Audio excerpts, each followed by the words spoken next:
ఒక సెల్ఫ్గా ఒక వీడియో తీసుకుంటూ ఉన్నా.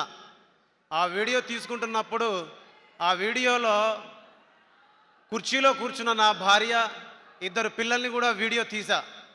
ఆ వీడియో తీసేటప్పుడు వాళ్ళకి తెలియదు నేను ఎందుకు వీడియో తీస్తున్నానా అని.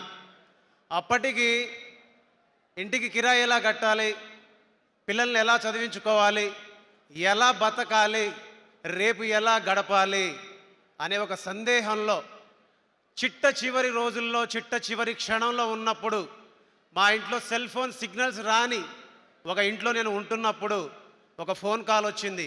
ఆ టైంలో నా సిచ్యువేషన్ ఏంటో తెలుసా? ఈ భూమి మీద నాకు నూకలు చెల్లిపోయాయి, నాకు జీవితం లేదు, నా భార్య పిల్లలకు కూడా జీవితం లేదు, అందరినీ కట్టగట్టుకుని ఒకేసారి పైకి వెళ్ళిపోదాం అని అనుకున్నాం.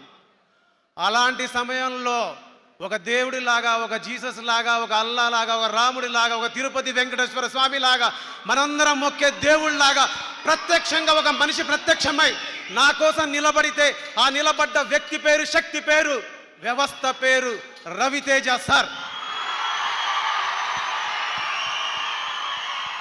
నిలబడి ఉన్నాను, రెండు కాళ్ళ మీద నిలబడి ఉన్నాను, 5 వేళ్లతో తింటున్నానంటే, అమ్మా నాన్న నీ కొడుకు సజీవంగా ఉండడానికి రవితేజ సార్ కారణం.